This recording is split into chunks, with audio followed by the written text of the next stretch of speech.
तो इंटरमीडिएट का एक बहुत ही इंपॉर्टेंट चैप्टर जो बहुत ही अकाउंटिंग डेप्थ लिए हुए है, जिसमें अकाउंटिंग डेप्थ की जरूरत पड़ती है, बेसिक्स की जरूरत पड़ती है, वो चैप्टर है अकाउंटिंग फॉर ब्रांच अकाउंटिंग।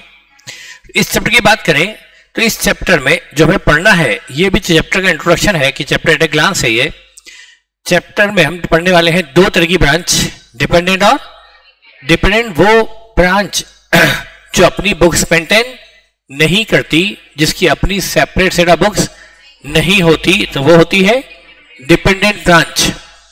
लेकिन ब्रांच अपनी यदि खुद की separate books of account maintain करे, कैश बुक, लेजर, जनरल, सब कुछ, तो वो होगी इनडिपेंडेंट ब्रांच।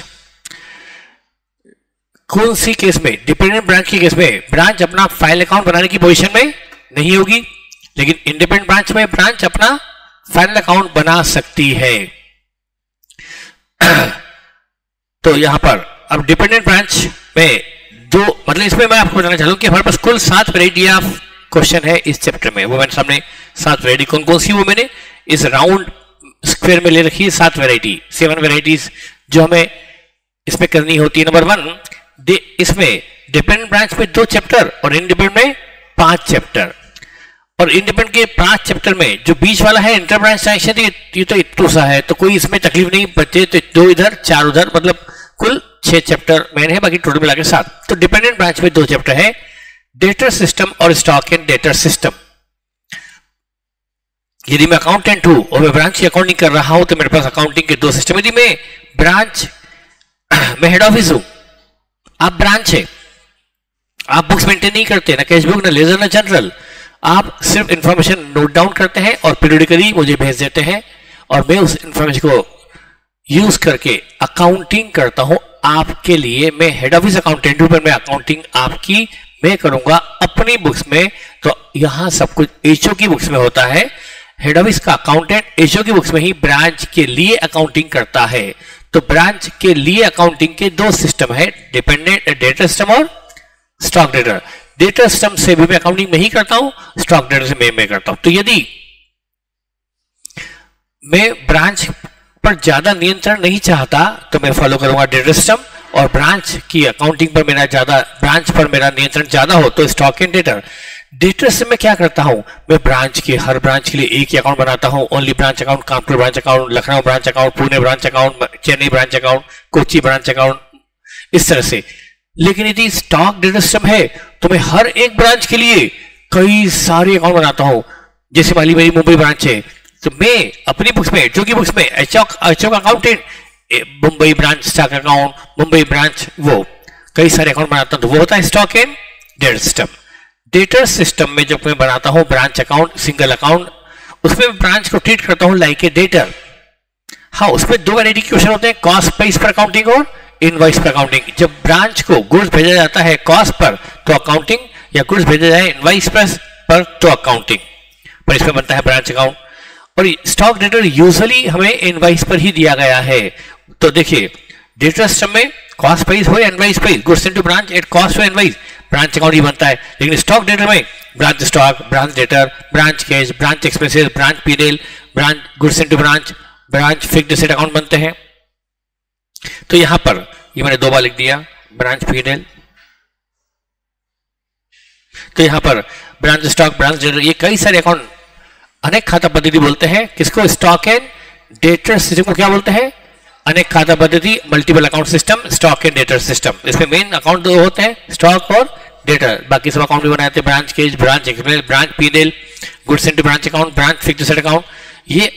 और इधर जब इंडिपेंडेंट ब्रांच पढ़ेंगे, इंडिपेंडेंट ब्रांच कौन सी? जिसमें ब्रांच अपनी खुद की, आप अपनी बुक्स खुद मेंटेन कर रहे हैं, तो आप हो गए इंडिपेंडेंट ब्रांच। उस केस में आपको क्या क्या करना है, अब अकाउंटिंग मैं भी करूंगा और आप भी करेंगे। अभी तक अकाउंटिंग में ही करना था, एचओ अकाउंटेंट, लेकिन अकाउंटिंग अब आप ब्रांच भी करेंगे और मैं भी करूंगा। तो अब यहां पर, अब यदि मैं अकाउंटिंग करूंगा तो मैं, मुझे यहां पर फिर से आना पड़ेगा डेटा सिस्टम पर। किस पर? फिर से आना पड़ेगा मुझे डेटा सिस्टम पर। तो जब आप भी अकाउंटिंग कर रहे हैं और मैं भी अकाउंटिंग कर रहा हूं, तो सिस्टम होगा मेरे यहां, तो मैं बनाऊंगा आपका अकाउंट, ब्रांच अकाउंट। तो यहां ब्रांच अकाउंट फिर से आ गया। कौन सा सिस्टम? डेटा सिस्टम वाला फिर से आ गया। मैं बनाऊंगा ब्रांच अकाउंट, हर ब्रांच का एक अकाउंट, और आप बनाएंगे अपने यहाँ usual accounting, purchase account, sale account, fixed asset account, cash book, bank account, debtors account, expense account, P&L account सब बनाएंगे आप। तो आप कई यूजुअल अकाउंटिंग करेंगे, आपकी अकाउंटिंग बिल्कुल नॉर्मल होगी जैसे आप सीखे हैं 11th क्लास में, 12th में, तो वही अकाउंटिंग होगी आपके यहाँ पर। लेकिन मेरे यहाँ कौन सी होगी? मैं अपने यहाँ ब्रांच अकाउंट खोलूंगा, तो मतलब ये डेटा सिस्टम फिर से आ गया इंडिपेंडेंट ब्रांच में भी, समझ में आया? तो मैं अपने खोलूंगा लखनऊ ब्रांच अकाउंट, ठीक है, और आप खोलेंगे अपने HO का अकाउंट। मैं खोलूंगा लखनऊ ब्रांच, आप यदि पुणे के हैं तो आप खोलेंगे HO अकाउंट, मैं खोलूंगा पुणे ब्रांच अकाउंट। कहाँ? इंडिपेंडेंट ब्रांच में। उस केस में अब मुझे क्या क्या, चूंकि आपकी अपनी सेपरेट सेटअप बुक्स है, तो आप इस पोजीशन में कि अपना टीबी बना सके और टीबी से अपने फाइनल अकाउंट भी बना सके। अब ठीक है, अब आप इंडिपेंडेंट ब्रांच है, उसमें चैप्टर कौन कौन से? एक तो सीखना है कि आपकी बुक क्लोज कैसे की जाए, जो निहायत ही घटिया है, इतना घटिया कि मुझे पढ़ाने में शर्म आ रही है और आपको पढ़ने में शर्म आएगी कि सर इसमें क्या है, बुक क्लोज करने में क्या है। तो मैं आपको बताऊंगा ब्रांच अपनी बुक कैसे क्लोज करती है ईयर एंड में, वो बताऊंगा मैं आपको। फिर जब आप बुक क्लोज करेंगे तो मुझे क्या करना पड़ेगा, आपके सारे अकाउंट्स मुझे अपनी बुक्स में इनकॉर्पोरेट करना पड़ सकते हैं यदि मैं चाहूं तो। मान लो फिक्स्ड एसेट अकाउंट आप क्या है, डेट अकाउंट आप क्या है, कैश अकाउंट आप क्या है, स्टॉक अकाउंट आप क्या है, लाइबिलिटी अकाउंट आप क्या है, तो मैं सारी आपकी असेट और लाइबिलिटी मेरे यहाँ अपनी बुक्स में इनकॉर्पोरेट करना चाहता हूं ताकि सारा डेटा एक जगह हो जाए। मान लो मेरी 8 ब्रांच है, पुणे, लखनऊ, चेन्नई, कलकत्ता, ये वो 8 ब्रांच है, तो सबकी अलग अलग बुक्स है। मैं चाहता हूं कि सारा डेटा एक बुक्स में आ जाए, तो मैं मुझे सारा बुक का डेटा अपनी बुक्स में इनकॉर्पोरेट करना पड़ेगा, सबकी असेट लाइबिलिटी मेरी बुक्स में लानी पड़ेगी। वो होता है incorporation of branch balances in HO books, ये मुझे आपको पढ़ाना है। एक इंटर ब्रांच ट्रांजेक्शन, यदि आप ब्रांच है लखनऊ पुणे और एक लखनऊ ब्रांच है, चेन्नई ब्रांच है, कलकत्ता ब्रांच है, तो सबके बीच में कोई ट्रांजेक्शन हो रहा है, उसकी अकाउंटिंग कैसे होती है, ये तो निहायत से भी निहायत इजी है। तो इतना इजी है कि इसमें मुझे पढ़ाने में शर्म आएगी और आपको भी पढ़ने में शर्म आना चाहिए। इंटर ब्रांच ट्रांजेक्शन इतना इजी है। एक होता है होलसेल प्राइस और रिटेल प्राइस। मैंने 100 का कोर्स आपको भेजा 110 में, तो मैं 10 में मैं अपना प्रॉफिट बुक करूंगा, और आपने उसको बेचा 150 में, तो आप प्रॉफिट बुक करेंगे 40। तो उस केस में अकाउंटिंग किस तरह से होगी उसको बोलते हैं final account approach, wholesale price और रिटेल प्राइस। ये थोड़ा सा स्पेशल है। और फिर लास्ट में foreign branch as per S11, ये भी इजी है। जो भी थोड़ा सा टफ है वो फाइनल अकाउंट, होलसेल, रिटेल है, बाकी ये इजी है फॉरेन ब्रांच। तो ये सब हमें पढ़ना है और चैप्टर लेंदी है लेकिन 2 पार्ट में होगा, तो इसके लिए हम आज पहला पार्ट शुरू करते हैं। तो ये तो चैप्टर 8 है ग्लांस है। अब हमें रिवीजन स्टार्ट करना है ब्रांच का। तो ये मेरे पास देखिए डिपेंडेंट ब्रांच, मैं बता चुका हूं, वो ब्रांच जो अपनी खुद की बुक्स ऑफ अकाउंट मेंटेन नहीं करती बल्कि उसके transaction head office account for करता है। यहां पर 2 सिस्टम है, डेटा सिस्टम और स्टॉक डेटा सिस्टम।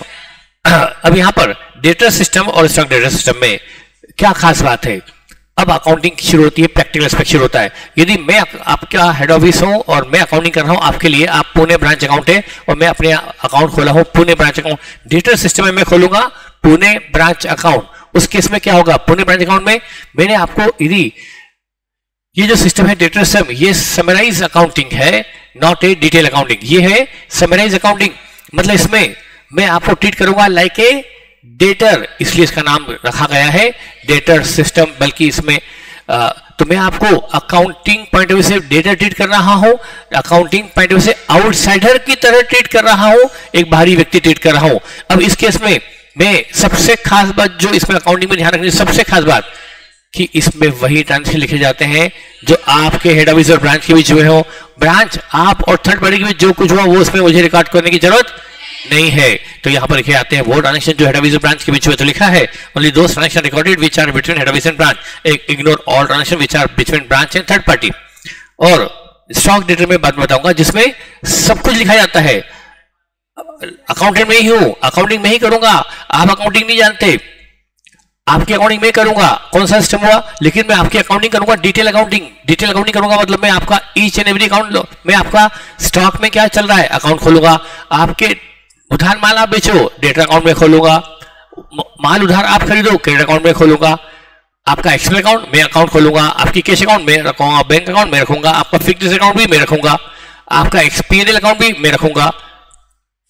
तो उस केस में मैं आपके लिए न्यूमेरस अकाउंट खोलूंगा, मल्टीपल अकाउंट खोलूंगा फॉर ईच ब्रांच, वो होगा स्टॉक डेटर। उसमें मैं आपके मेरे बीच हुआ वो भी लिखूंगा और आपके और थर्ड पार्टी के बीच हुआ वो भी मुझे इस पे लिखना होगा, तो वो होगा स्टॉक एंड डेटर सिस्टम।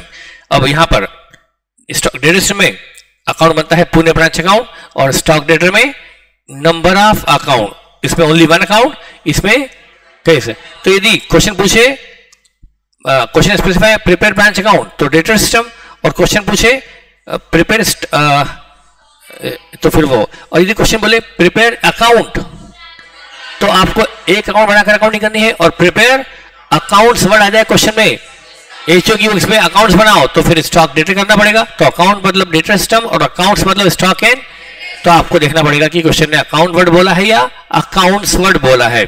उसके बाद डेटर सिस्टम में क्या होता है, ब्रांच अकाउंट खोला जाता है फॉर ईच ब्रांच, एक मैं अकाउंट खोलूंगा लखनऊ ब्रांच, पुणे ब्रांच, और हर ब्रांच को मैं ट्रीट करूंगा लाइक ए डेटर। उसमें मैं आपको फॉर्मेट बताऊं जो मैं लिख के लाया हूं टाइम बचाने के लिए। सबसे पहले इसमें ओपनिंग बैलेंस आता है, ओपनिंग बैलेंस मतलब साल के शुरू में मुझे आपसे कितना लेना है, जितनी असेट आपके पास है मेरी, जितनी असेट आपके पास मेरी है, all asset minus liability net asset, वही तो मुझे आपसे लेना है। यदि आपके पास कुल मिलाकर 30 लाख की असेट आपके पास रखी हुई है तो आपकी थोड़ा है, वो तो मेरी है ना, मैंने तो भेजी है, आप तो मेरी ब्रांच है, तो मुझे आपसे 30 लाख लेना है। तो यहां पर ओपनिंग बैलेंस मतलब क्या आता है, all assets at branch less all liability at branch at the beginning of the year.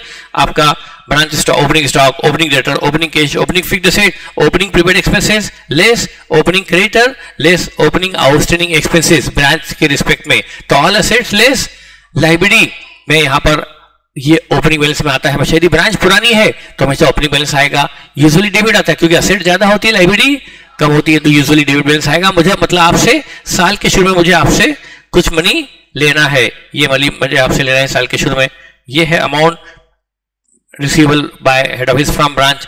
अच्छा, यदि यहां पर स्टॉक यदि इनवॉइस प्राइस पर है, मैं मान के चलाऊं कि यदि स्टॉक इनवॉइस प्राइस पर है, यदि कॉस्ट पर है तो कोई जरूरत नहीं, ऑलरेडी कॉस्ट पर है, पर इनवॉइस पे है तो इसको कॉस्ट पर आने के लिए इसका स्टॉक रिजर्व यहां लिखना पड़ता है।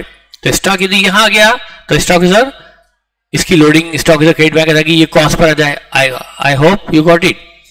और बाकी तो मैंने ओपनिंग एसेट बताई थी कि ओपनिंग में एसेट में क्या क्या आती है। उसके बाद जब ब्रांच से लेना बढ़े तो ब्रांच को डेबिट करो, और जब जब लेना कम हो तो ब्रांच से को क्रेडिट दो।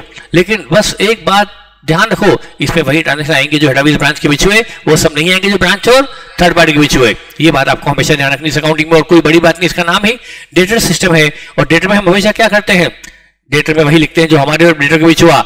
आपको यदि याद ना हो तो मैं बता दूं, मान लो आप सिंपल डेटर की बात करो, सिंपल डेटर, मान लो आप एक बिजनेसमैन हो, आपने हीरालाल एंड सन्स को 3 लाख का माल बेचा, तो आप उसको हीरालाल एंड सन्स को 3 लाख से डेबिट करोगे। फिर बाद में हीरालाल वो माल किसी और को बेच दे तो क्या उसकी एंट्री करोगे? आप हीरालाल में सिर्फ वो लिखोगे जो आपको हीरालाल के बीच हुआ, और हीरालाल और थर्ड पार्टी के बीच जो हुआ वो आप लिखोगे या ना लिखोगे। वही तो बात यहाँ भी तो वही डेटर, आप यहाँ भी तो ब्रांच को डेटर ट्रीट कर रहे हो, तो यहाँ पर वही लिखो जो आज के और ब्रांच के बीच हुआ, और वो सब ना लिखो जो ब्रांच और थर्ड पार्टी के बीच हुआ। तो यहाँ पर अब कब कब लेना, कौन कौन सा ट्रांजेक्शन हेड ऑफिस ब्रांच के बीच के हैं जो लिखना है, और कौन से जो नहीं लिखना है वो भी नई चीज बनाई हुई है। तो जो लिखना है between head office and branch, number 1, हमने ब्रांच को गुड्स भेजा तो वो ब्रांच में एंट्री होगी ब्रांच डेबिट टू, ब्रांच से हम लेना बढ़ा देंगे, गुड्स भेजा है तो ब्रांच से बढ़ाएंगे। और यदि इनवॉइस प्राइस पर है तो इसकी लोडिंग अपोजिट साइड में आ जाएगी, उसमें जितना प्रॉफिट जुड़ा हुआ है वो बाय गुड्स सेंटर ब्रांच के नाम से अपोजिट साइड में आ जाएगा। तो गुड्स सेंटर ब्रांच डेबिट और उसकी लोडिंग क्रेडिट। फिर हमने यदि ब्रांच से माल वापस आ गया तो यहां ब्रांच को क्रेडिट दे दो, ब्रांच से माल ब्रांच को माल भेजा था तो अपने ब्रांच को डेबिट किया था, यदि ब्रांच ने माल रिफंड कर दिया, रिटर्न कर दिया तो ब्रांच को क्या दे दो, क्रेडिट, और उसकी लोडिंग दे दो यहां पर डेबिट, ताकि वो भी कॉस्ट पे आ जाए। फिर ब्रांच के लिए हमने खर्चे पे किए, मैंने आपके लिए खर्चे पे किए तो मैं आपसे लेना बढ़ाऊंगा, तो मैंने आपको डेबिट कर दिया, एंट्री कर दी ब्रांच टू कैश।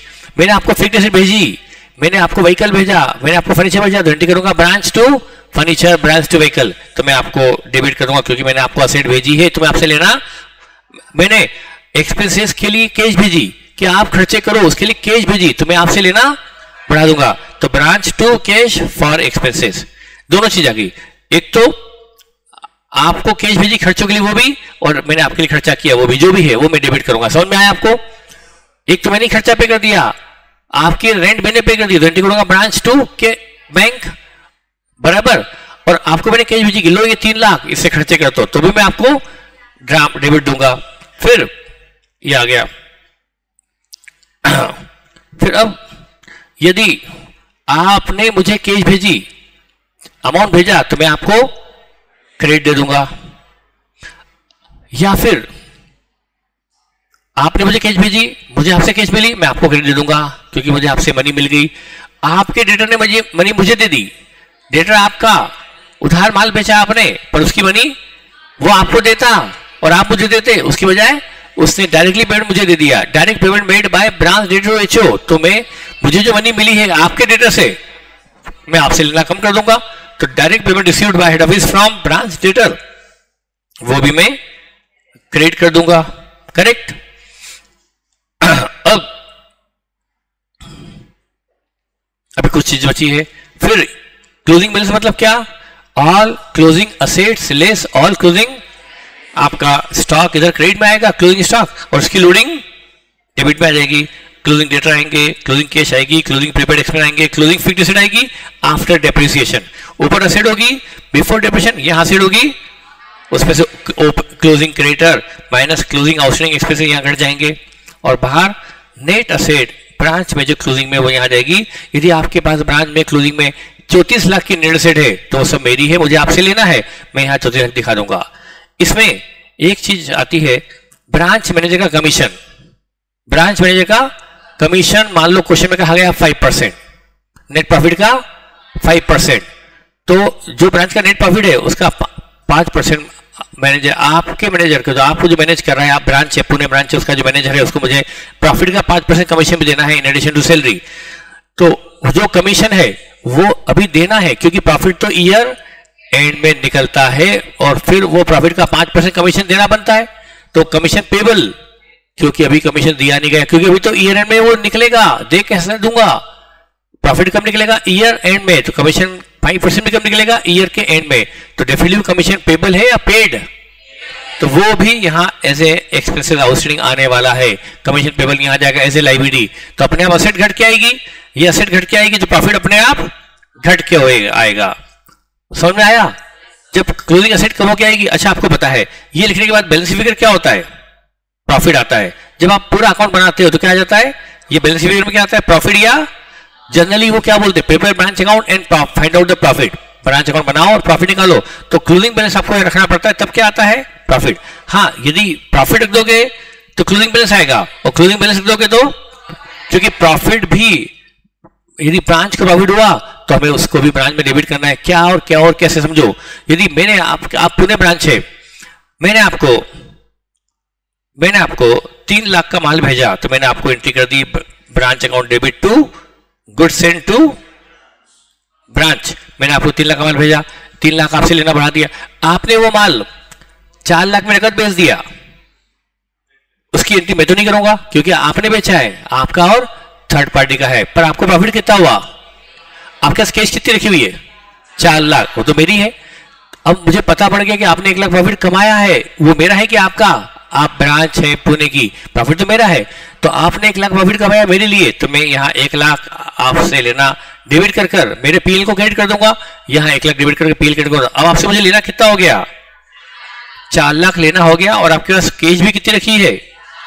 4 लाख की कैश रखी है। उधार माल बेचा तो डेटर रखे होंगे, नगद बेचा तो 4 लाख की कैश रखी होगी, वगैरह वगैरह वगैरह।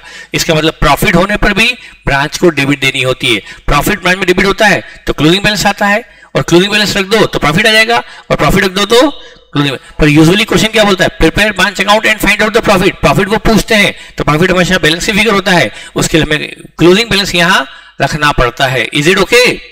तो हमेशा प्रॉफिट निकालने के लिए क्लोजिंग बैलेंस करना पड़ता है ब्रांच का, और क्लोजिंग बैलेंस मतलब all closing asset minus all closing liability at branch including commission payable. जो कमीशन पेबल है वो भी लायबिलिटी में दिखाओ, तो अपने आप बैलेंस शीट प्रॉफिट आता है। और आपको ये समझ में आ गया होगा कि अब यहां पर ये तो मैंने आपको बताया ब्रांच अकाउंट के बारे में। अब आता है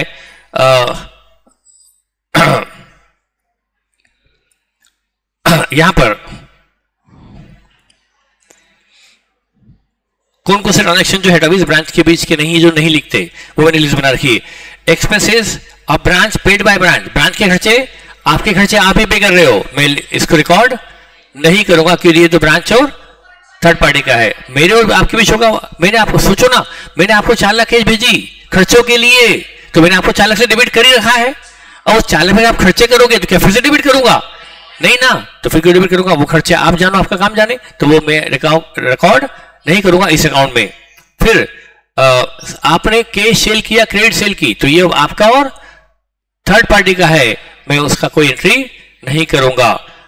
डिस्काउंट आपने अलाउ किया, आपका और थर्ड पार्टी का है। आपके यहाँ बेड डेट्स हुई, आपका और थर्ड पार्टी का।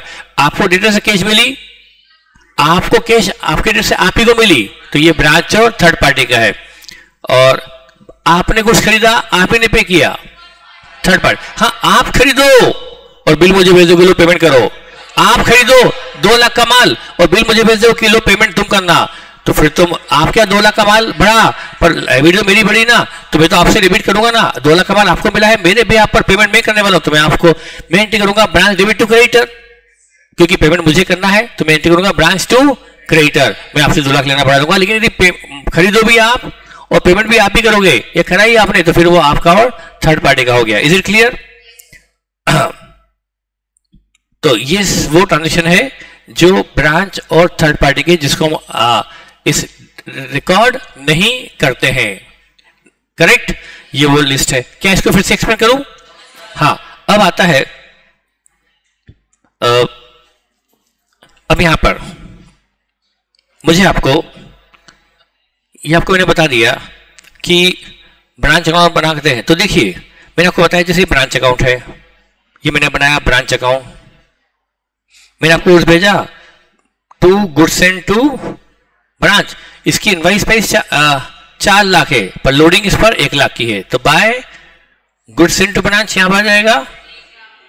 अल्टीमेटली 3 लाख का माल भेजा है मैंने आपको, 3 लाख का माल भेजा, उसमें से मान लो बाय बैलेंस सीडी, ये काम करो, मैं अभी बेसिक समझाने के लिए मैं अभी लोडिंग नहीं लूं तो अच्छा होगा। 4 लाख का माल मैंने आपको भेजा 2 मिनट के लिए, सिर्फ मुझे कौन सा बताना है। 4 लाख का माल भेजा मैंने आपको to goods and branch, 4 lakh की कॉस्ट का, उसमें से आपके पास ईयर एंड में 1 लाख का बचा हुआ है, 1 लाख का माल बचा हुआ है, तो बिका कितने का? 3 लाख हो गया, सीओ दिए, और 3 लाख का माल आपने टिका दिया, बेच दिया 380 में किसी को, तो आपके डेटर कितने हैं? उधार बेचा है 380, तो आपको ने 3 लाख का माल बेचा है 380 में, तो प्रॉफिट कितना हुआ आपको? देखो यहाँ बैलेंस शीट 80 आ गया होगा, देखो बैलेंस शीट 80 हो गया। ये है गुड्स एंड ब्रांच और ये है क्लोजिंग स्टॉक, क्लोजिंग डेटा यानी closing asset eight branch. Branch में स्टॉक 1 लाख का है, डेटा 380 के हैं, कुल असेट 480 की है। देखो 80 का प्रॉफिट आ गया कि नहीं आ गया? ये प्रॉफिट यहाँ डेबिट और एचओ के बिल में क्रेडिट होगा।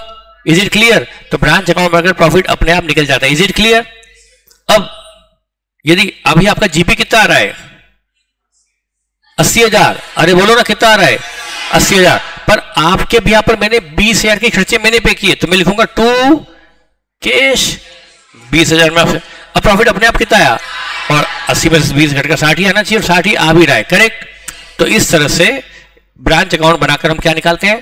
प्रॉफिट हमारा बैलेंस शीट फिगर होता है। ब्रांच अकाउंट बनाते हैं, उससे प्रॉफिट अपने आप ऑटोमेटिकली निकल जाता है।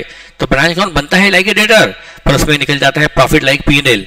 बनाते हैं डेटर पर बन जाता है like a trading and P&L बनाकर प्रॉफिट निकल जाता है। यहाँ पर जैसे ट्रेडिंग बिल बनाकर प्रॉफिट निकलता है, ऐसे ब्रांच अकाउंट बनाकर यहाँ प्रॉफिट निकल जाता है।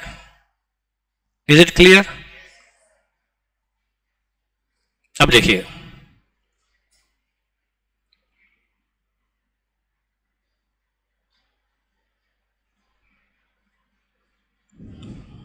अब आता है 2 लॉसेस, नॉर्मल और नॉर्मल लॉसेस।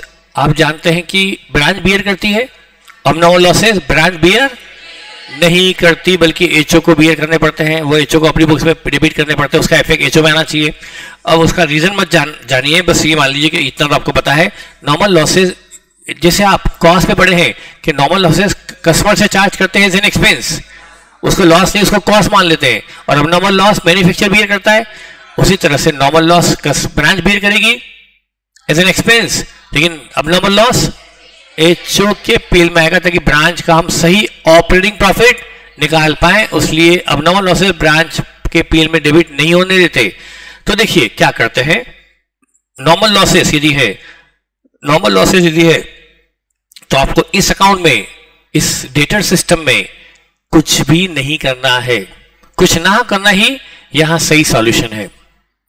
भाई क्यों नहीं करना, ऑटोमेटिकली ये ब्रांच से लॉस चार्ज हो जाएगा, यदि आपने कुछ नहीं किया तो ऑटोमेटिकली इस लॉस को ब्रांच बियर कर लेगी। फॉर एग्जांपल, आपने ब्रांच को गुड्स भेजा था 3 लाख का, आपने ब्रांच को चार्ज कर दिया 3 lakh, goods send to branch 3 lakh,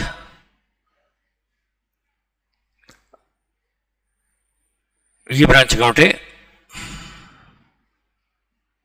3 lakh का गुड्स आपने ब्रांच को भेजा, तो लिख दिया branch to goods send to branch 3 lakh, इसमें सारा गुड्स आ गया, इसी में से कुछ गुड्स का नॉर्मल लॉस हो गया होगा, इसी में इंक्लूड है 2000 का गुड्स जिसका नॉर्मल लॉस हो गया। तो यदि आप कुछ नहीं करोगे तो अपने आप 2000 में डेबिट हो गया कि नहीं हो गया, तो ब्रांच का प्रॉफिट ऑटोमेटिकली 2 से कम होकर आएगा, मतलब नॉर्मल लॉस ब्रांच के प्रॉफिट से ऑटोमेटिकली डिडक्ट हो जाएगा, आपको कुछ करने की जरूरत नहीं पड़ेगी क्योंकि ऑलरेडी वो इसमें इंक्लूडेड है। अच्छा, वो स्टॉक में बचा है, नहीं बचा, लॉस हो गया है, वो स्टॉक में नहीं बचा, और वो सीओजीज भी नहीं है, बिका भी नहीं है, तो अपने आप वो 2 डेबिट तो हुआ पर क्रेडिट नहीं हुआ, तो प्रॉफिट अपने आप कम हो जाएगा। Is it okay? तो नॉर्मल लॉस का क्या करते हैं, कुछ भी नहीं करना ही वहां सही सॉल्यूशन है रिगार्डिंग नॉर्मल लॉस। हाँ, यदि वो गुड्स इनवाइस पेज भेजा है तो यहां आया, जब ब्रांच को गुड्स भेजा होगा तो branch to goods send to branch लिखा होगा, उसमें 500 भी शामिल है कि नहीं, 500 का माल मान लीजिए नॉर्मल लॉस हो गया, भेजा था, और तो हमने ब्रांच को माल भेजा 500 प्लस कुछ और, उसमें से 500 का नॉर्मल लॉस का गुड्स भी था, तो गुड्स डेबिट हुआ। आपको पता है गुड्स एंड डेबिट में आता है, दूसरी लोडिंग क्रेडिट में आती है, उसकी लोडिंग यहां पर 100 रुपए आ गई, तो अपने आप कितना डेबिट हो गया, आपने 400 डेबिट किया और कोई अकाउंट नहीं की, इग्नोर कर दिया नॉर्मल लॉस को, तो अपने आप ब्रांच का प्रॉफिट 400 कम होकर आएगा कि नहीं आएगा, तो मतलब लॉस किसने बियर कर लिया, ब्रांच के प्रॉफिट ने बियर कर लिया। तो नॉर्मल लॉस का क्या सॉल्यूशन है, कुछ भी ना करो तो ब्रांच ऑटोमेटिकली उस लॉस को बियर कर लेती है, नॉर्मल लॉस को। Is it clear? लेकिन वही लॉस अब नॉर्मल है तो फिर लॉस ब्रांच को बियर मत होने दो, तब आपको कुछ न कुछ करना पड़ेगा, यदि कुछ नहीं करोगे तो गलत होगा, वहां कुछ करना पड़ेगा। तो आपको जैसे यहां पर बाय लॉस बाय, यहां 500 क्रेडिट कर दो, और लॉस बाय फायर में एक अकाउंट खोलो, लॉस बाय में 500 डेबिट कर दो, मतलब आपको अबनॉर्मल लॉस को ब्रांच अकाउंट में क्रेडिट करना होगा। अबनॉर्मल लॉस को ब्रांच में क्रेडिट करने से क्या होगा, जो डेबिट था वो क्रेडिट होकर नलिफाई हो जाएगा। अब इसकी लोडिंग गुड्स जब भेजा था तो डेबिट और उसकी लोडिंग क्रेडिट, अब जब गुड्स जल गया, अबनॉर्मल लॉस हो गया, तो वो आपने क्रेडिट किया, तो उसकी लोडिंग यहां लिखेंगे 2 लॉस बाय 100, यहां डेबिट और यहां क्रेडिट हो गया, जो हुआ उसका रिवर्स हो गया। तो बताओ अबनॉर्मल लॉस का इंपैक्ट ब्रांच प्रॉफिट पे नहीं आया ना, ब्रांच प्रॉफिट पर इंपैक्ट नहीं आने दिया, तो हमने 500 गुड्स सेंड में डेबिट किया था, जलने पर उसको क्रेडिट कर दिया, तो बताओ इफेक्ट नलिफाई हो गया कि नहीं हो गया। तो अब ये लॉस किसकी बुक्स में आ गया, एचओ की बुक्स में, अब ये जाएगा एचओ के, यहां से क्रेडिट एचओ के डेबिट, तो लॉस किसने बेयर किया, एचओ ने बेयर किया।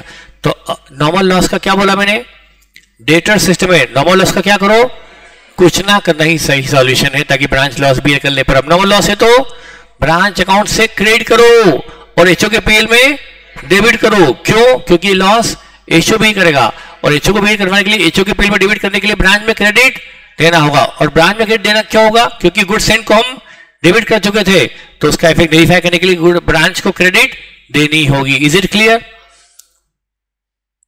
तो ये मैंने बताया regarding normal and abnormal losses at branch of goods at branch।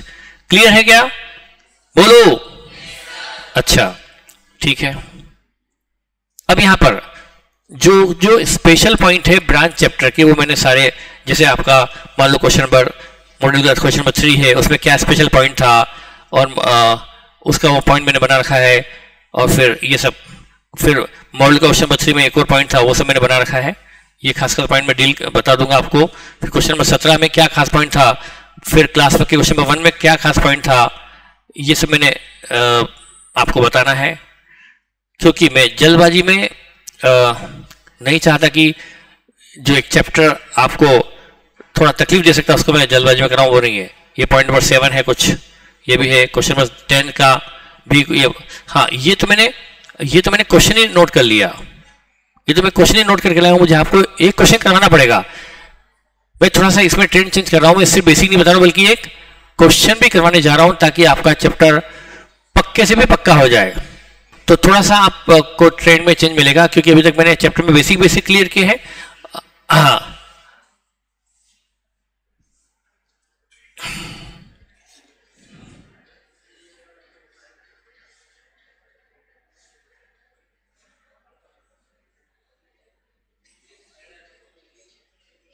ये फुल स्क्रीन है, जूम नहीं हो रहा है।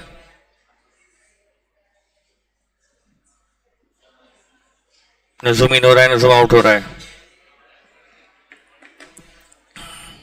पर ठीक है, आपका काम तो हो जाएगा। स्क्रीन पूरी नहीं दिख रही, दिख तो रही बेटा, पूरी कैसे दिखेगी? चलिए, are you ready for the question? एक क्वेश्चन चलेगा ना, करवा दो तो, आलसी तो नहीं आ रही है? तो बेटा आपके लिए फायदा होगा, एक क्वेश्चन देख लोगे तो आपको चैप्टर आसान लगेगा। और इसका मैं सबसे अच्छा वाला क्वेश्चन करवा रहा हूं, सबसे जिसमें काफी कुछ पॉइंट कवर है, वो क्वेश्चन करवा रहा हूं।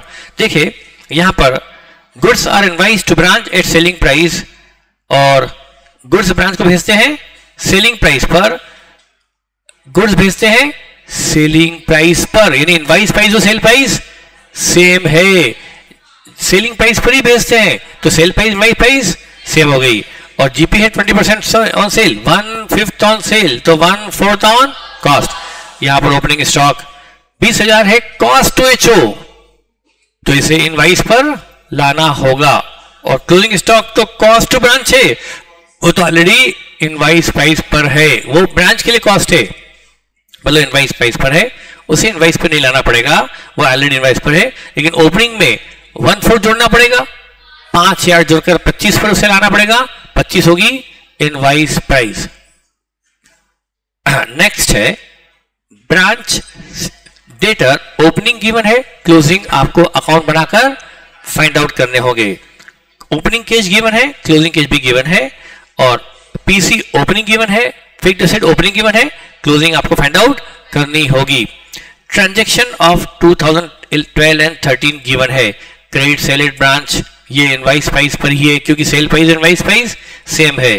कैश सेल ये भी इनवाइस प्राइस पर है, ये सेल प्राइस भी है और इनवाइस प्राइस भी है। गुड्स रिटर्न टू एचओ, इतना गुड्स ब्रांच ने एचओ को रिटर्न किया है, रिटर्न है ये।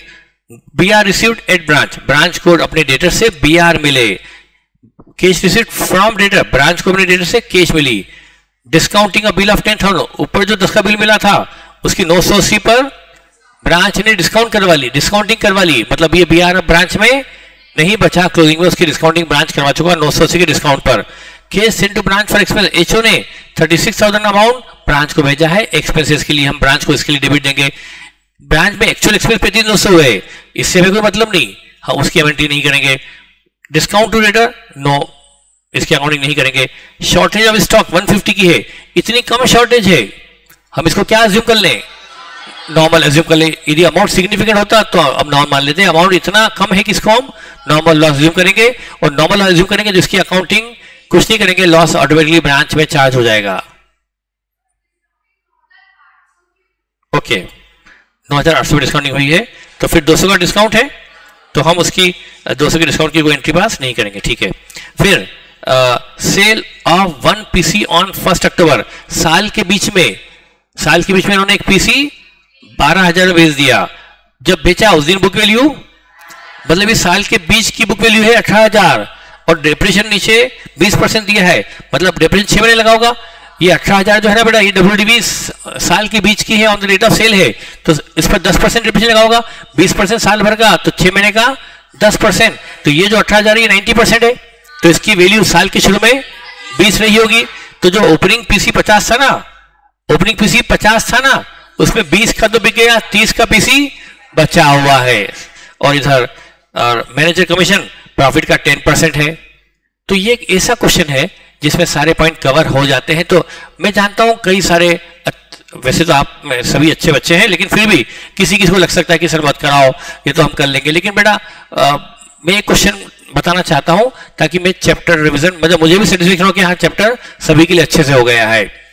तो देखिए, मैंने बनाया ब्रांच अकाउंट, जो भी ब्रांच है, इसमें मैंने ये क्वेश्चन आपके पास भी होगा, है ना बेटा, है क्या बेटा? वो क्वेश्चन खोलो ना, ताकि मुझे अमाउंट बोलने में आसानी होगी। ब्रांच स्टॉक 20 है, इसको मैं 25 पे लाऊंगा क्योंकि कॉस्ट 2HO है, मतलब ये रियल कॉस्ट है, इस पे 20% जोड़ेंगे, 25% जोड़ेंगे तो ये इनवाइस पे आएगा। तो आप ध्यान रखो, या तो डेटर 17 के हैं, केस 4 की है, पीसी 50 का है। तो मैं यहां लिखना शुरू करता हूं, ओपनिंग स्टॉक कितने का है?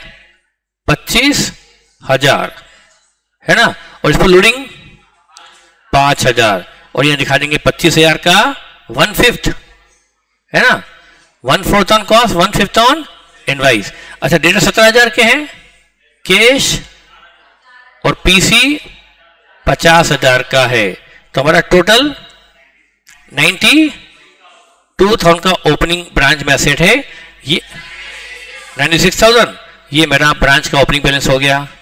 अब क्वेश्चन में बेटा हमने सारी चीजें देखी, लेकिन क्वेश्चन में कुछ चीजें हिडन थी, कुछ चीजें हिडन है जो नहीं पता है। जैसे ब्रांच में कितना माल, ब्रांच को हमने कितना माल भेजा वो दिया हुआ, क्योंकि बगैर माल भेजे ब्रांच में इतना माल बिक कैसे जाएगा? ब्रांच में क्रेडिट सेल दी है, कैश सेल दी है, वहां से माल वापस कितना आया वो दिया हुआ है ना। लेकिन ये नहीं दिया कि हमने माल कितना ब्रांच को भेजा, तो हमें गुड्स एंड निकालना पड़ेगा, करेक्ट? तो गुड्स एंड निकालने के लिए मैं बनाऊंगा ब्रांच स्टॉक अकाउंट। क्या बनाऊंगा? ब्रांच स्टॉक बनाऊंगा। ब्रांच स्टॉक बनाया मैंने, goods and to branch account, branch stock बनाया। क्या निकालने के लिए? Goods and to branch by HO to branch. इसके लिए मैंने क्या बनाया? ब्रांच अकाउंट किस प्राइस पे बनाया? इनवाइस प्राइस पे बनाया है। सेल प्राइस और इनवाइस प्राइस दोनों सेम है। अच्छा, ब्रांच में ओपनिंग स्टॉक कितना था? 25,000 था। अब देखो क्या क्या लिखा हमने, cash cell 1,02,500, credit sale 175, shortage of goods 150, branch ने माल वापस कर दिया 12,500, क्लोजिंग स्टॉक बचा है 59,50। तो बताओ इतना बैलेंस फिगर क्या आया?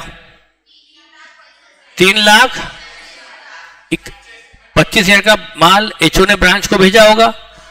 सर फिर से बताओ, सर रिवीजन है तो क्या हुआ?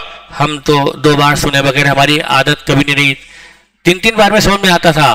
तो सर 2 बार तो बताना ही पड़ेगा, 2 बार तो बताओ। सर फिर से बताओ, इतना माल कैश सेल हो गया, इतना क्रेडिट सेल हो गया, इतना शॉर्ट हो गया, इतना ब्रांच को HO को वापस दे दिया, फिर भी इतना बचा हुआ है, फिर भी इतना ब्रांच बचा है, इतना माल बेचने के बाद भी इतना बचा हुआ है, और ओपनिंग में सिर्फ 25 ही था, तो बाकी माल का क्या हुआ? ये ब्रांच ने खरीदा या HO से आया होगा? तो 3,25 आ गया बैलेंस फिगर ब्रांच अकाउंट बनाकर, ये गुड्स एंड। और चूंकि ये सेल क्वेश्चन ने बोली थी किस प्राइस पर है?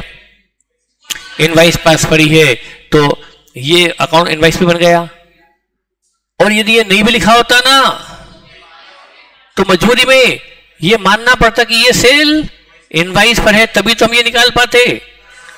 तो हमने लिखा था कि सेल पर इनवाइस प्राइस सेल प्राइस पर ही भेजा है, तब तो ये कंफर्म था कि ये sale price invoice price same है। तो ये गुड्स एंड आ गया 3,25। तो हम ब्रांच अकाउंट में गुड्स एंड डेबिट करेंगे, 3,25 डेबिट करेंगे। मैंने कहा इस क्वेश्चन में सारे पॉइंट कवर हो रहे हैं।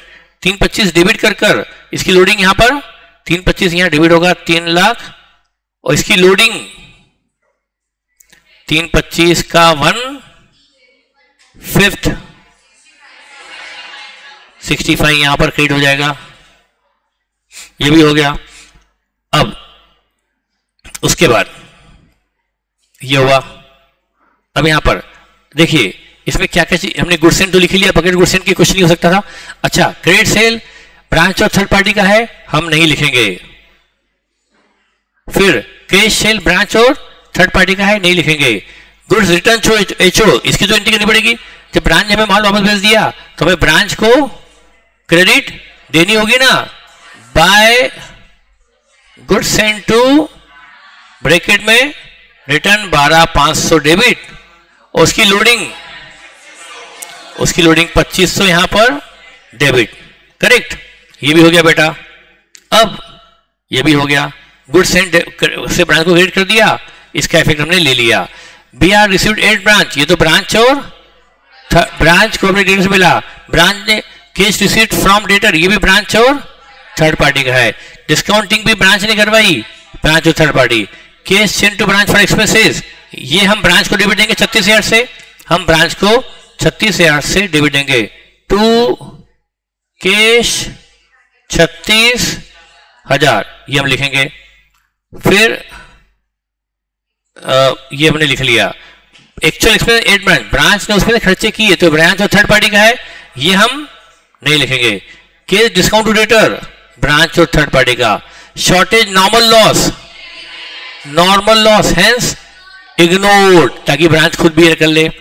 और sale of one PC, branch ने बेचा है, कैश ब्रांच को मिली है, तो ये ब्रांच का ट्रांजैक्शन है, ब्रांच और थर्ड पार्टी का, इसको भी हम रिकॉर्ड नहीं करेंगे।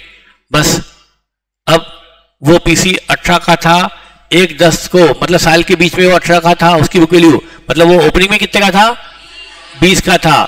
ठीक है बेटा, अब यहां पर अब मैं शुरू करता हूं। और क्वेश्चन ने क्लोजिंग स्टॉक गिवन है और क्लोजिंग कैश गिवन है, स्टॉक और कैश गिवन है। देखो स्टॉक कितना था, स्टॉक था 59,850 और कैश 9,000, तो ये क्लोजिंग एसेट भी लिख लो। 59,850 का तो स्टॉक था, 9,000 की, और स्टॉक 59,850, तो 59,850 का 1/5 11,970 का लोडिंग डेबिट में आ गया, स्टॉक क्रेडिट में। अब आपको क्लोजिंग डेटर निकालने पड़ेंगे, तो क्लोजिंग डेटर गिवन नहीं है तो आपको क्लोजिंग डेटर निकालने पड़ेंगे। तो आपको ओपनिंग डेटर कितने दिए थे, 17, क्रेडिट सेल कितनी थी, 1,75,000, ये क्रेडिट सेल लिख दी। ब्रांच को बीआर कितने मिले थे, 10,000 के, डिस्काउंट कितना दिया था, 700, और कैश कितनी मिली थी, 1,57,000 कैश मिली थी। इससे क्या आ गए, आपने सिंपल डेटा अकाउंट बनाकर 23 के डेटा आ गए, तो आपने 23,920 के डेटा निकाल लिए इस पर वर्किंग नोट। अब पीसी ओपनिंग में कितना था, 50 का, उसमें 20 का बचा, 30 का, 30 पर डिप्रेशन 20%, 6,000 का डिप्रेशन, तो उसकी डब्ल्यूडीपी बची, वो आप यहां दिखा दो। ये पीसी आ गया 24,000 का। अब देखो आपका सब कुछ आ गया, लेकिन अभी प्रॉफिट बचा है निकालना, और कमीशन पेबल, क्योंकि मैनेजर को प्रॉफिट का 10% कमीशन देना है ना, प्रॉफिट का 10% कमीशन पेबल है आफ्टर चार्जिंग सच कमीशन। तो बेटा जो यहां कमीशन पेबल है वो एज ए लाइबिलिटी ले लो, तो अपने आप तो कमीशन निकालना बाकी है, तो वो इस क्वेश्चन का स्पेशल पॉइंट है। अब कमीशन निकालने के दो तरीके, या तो अलग से रफ में प्रॉफिट निकालो, उसका 10% एक्सक्लूड करो, या फिर यहीं से निकाल लो। तो यदि अच्छा अभी कमीशन हमने लिया या नहीं लिया, यदि हम कमीशन ना लें तो 2 मिनट के लिए कमीशन है ही नहीं मान लो, तो प्रॉफिट निकल जाएगा ना। मान लो कमीशन है ही नहीं, तो ये कमीशन पेबल आएगा ही नहीं, तो प्रॉफिट आ गया कि नहीं आ गया। वो प्रॉफिट कौन सा आया, बिफोर कमीशन। यदि आपको शॉर्टकट लगाना है तो अभी आप क्या करो, इस ब्रांच अकाउंट की क्रेडिट साइड में से डेबिट साइड घटा कर प्रॉफिट निकाल लो, तो वो प्रॉफिट कौन सा होगा? Before commission. उसका 10/110 कर दो तो क्या आएगा? कमीशन। वो कमीशन आ जाएगा और वो कमीशन को यहां रख दो तो फिर प्रॉफिट अपने आप आ जाएगा आफ्टर कमीशन। आया समझ में? आया समझ में? या फिर वो सेल पे 20% जीपी निकालो, उसमें से एक्सपेंस घटाओ, डेप्रिसिएशन घटाओ, शॉर्टेज घटाओ, फिर प्रॉफिट निकालो और प्रॉफिट का फिर 10/110 करो। वैसे भी प्रॉफिट निकल सकता है। दो तरीके हैं प्रॉफिट निकालने के। अभी समझ में आ गया क्या आपको? बोलो। तो बस मैं आपको करवा नहीं रहा हूं। ये क्रेडिट साइड जो है ना, ये क्रेडिट साइड और ये भी क्रेडिट साइड ही अभी भी, इन सबको जोड़ लो, उसमें घटा दो डेबिट साइड, तो क्या आ जाएगा?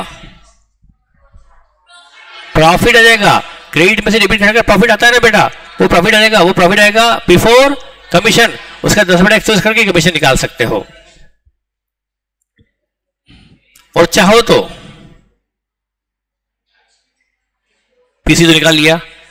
ऐसे एक और तरीका, आपकी सेल कितनी थी? कैश और क्रेडिट से मिला कर 277 500, उस पर जीपी लगाया 20% तो जीपी आ गया 55 500। ब्रांच ने कितने पे किए थे खर्चे? 35 900। डिस्काउंट कितना था? 780। नॉर्मल लॉस कौन बियर करेगा? वो इनवाइस प्राइस कितनी थी? 150। उसकी कॉस्ट निकाली 120, ब्रांच ने बियर किया। डिस्काउंटिंग 200 रुपए की थी बिल डिस्काउंट पर। और पीसी डेप्रिसिएशन, जो पीसी बिक गया उस पर डेप्रिसिएशन 6 महीने का 2000 और जो नहीं बिका उस पर 6000। तो प्रॉफिट कितना आ गया? 45 आ गया बिफोर कमीशन। इसका 10/110 कर लो तो कमीशन आ जाएगा। Is it clear? दोनों तरीके से प्रॉफिट निकल सकता है, कमीशन निकल सकता है। आई होप ये क्वेश्चन आपको क्लियर हो गया होगा। बोलो। ठीक है। अब ये आपको मैंने बता दिया ब्रांच अकाउंट यानी डेटर सिस्टम पर कैसे क्वेश्चन होता है। आई थिंक आपको सब कुछ रिकॉल हो गया होगा। बोलिए।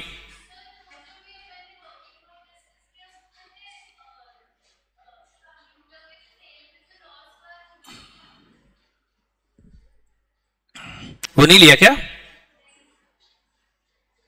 हाँ, वो भी लेना होगा। कितने का कितने बिका है? कितने का कितने बिका है? 18 का कितने बिका है?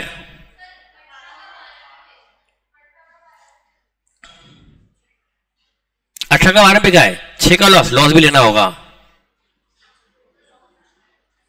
हाँ, वैसे उसमें तो अपने आप आ जाएगा, इसमें लेना पड़ेगा।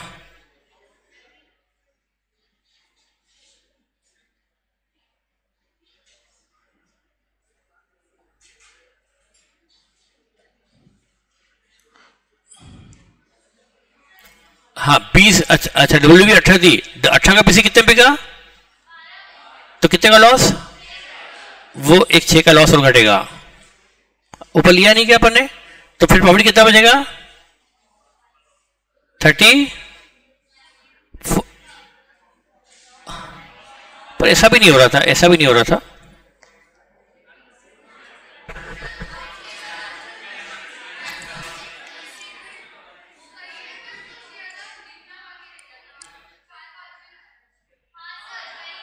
छह लिखना बचा है ऐसा लॉस,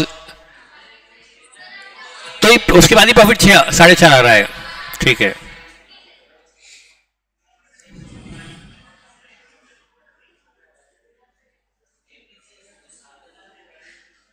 अब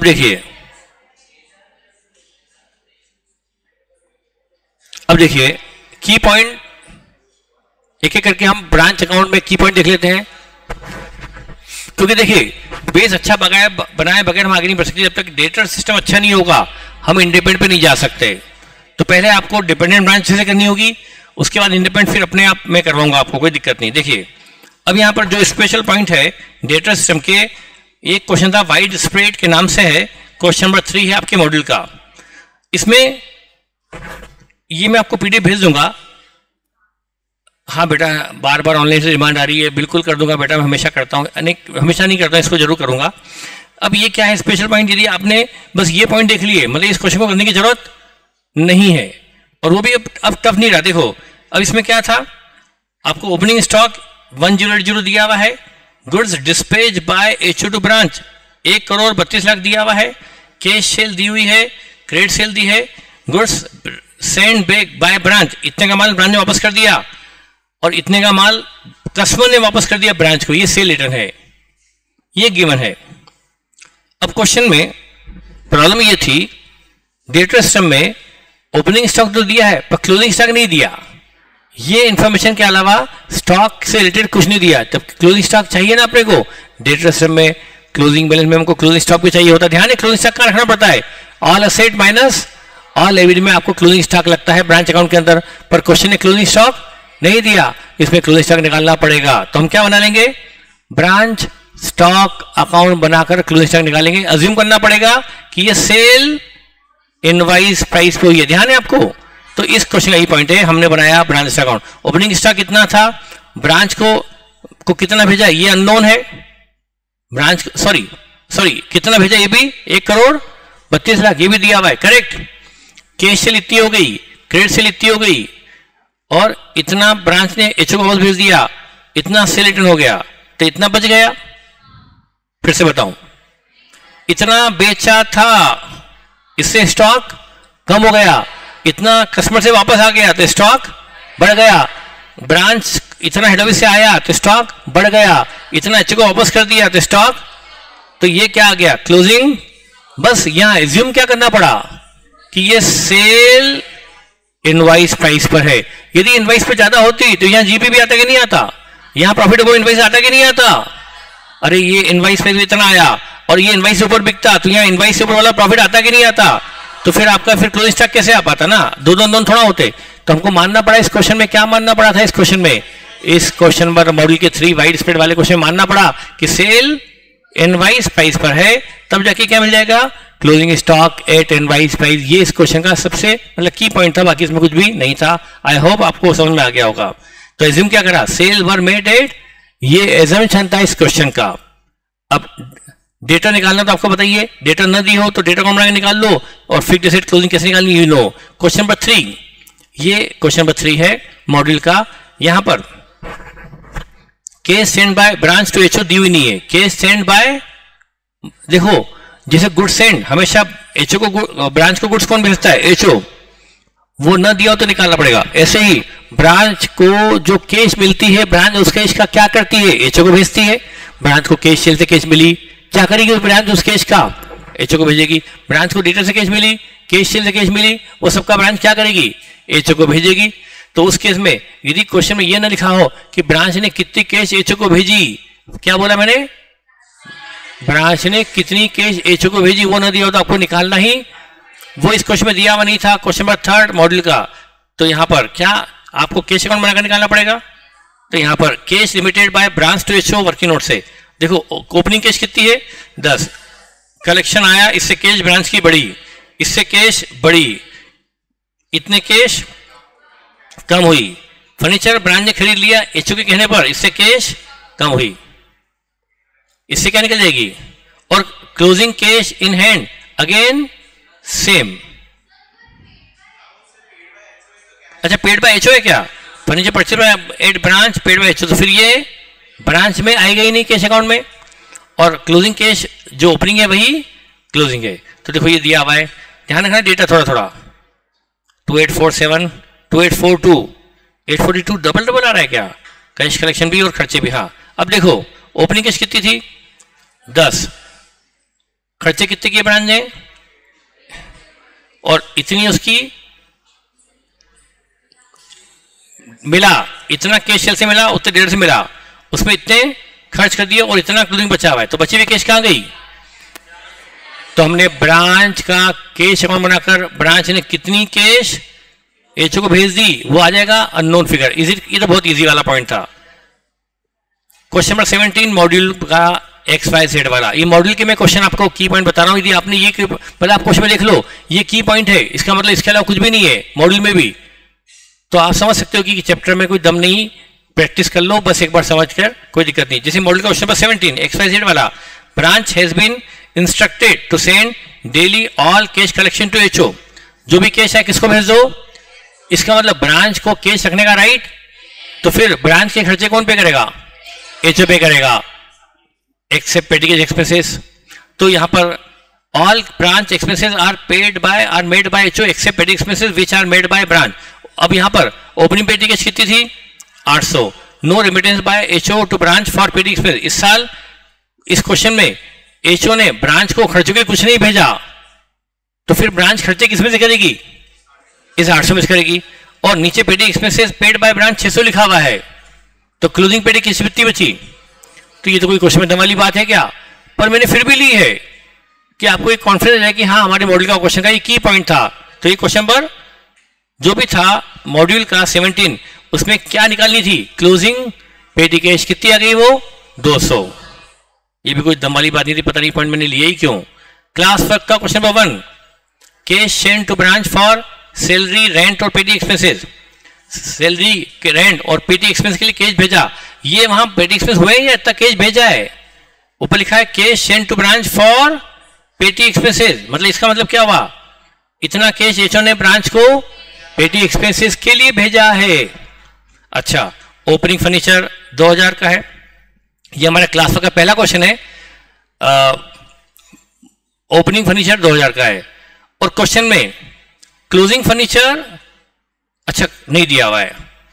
ओपनिंग फर्नीचर दिया पर क्लोजिंग फर्नीचर नहीं दिया, वो निकालना पड़ेगा। लेकिन एक बात दी, provide depreciation on furniture at the rate of 10% of ₹850। Provide depreciation of ₹850 at the rate 10%, मतलब फर्नीचर 8.5 का रहा होगा, तभी तो डेप्रिसिएशन 850 लगा रहे हैं, जबकि ओपनिंग में फर्नीचर 2 ही था। तो कितने का फर्नीचर ब्रांच में इस साल ऐड हुआ? 6,500 का फर्नीचर ब्रांच में नया आया होगा। तो उस केस में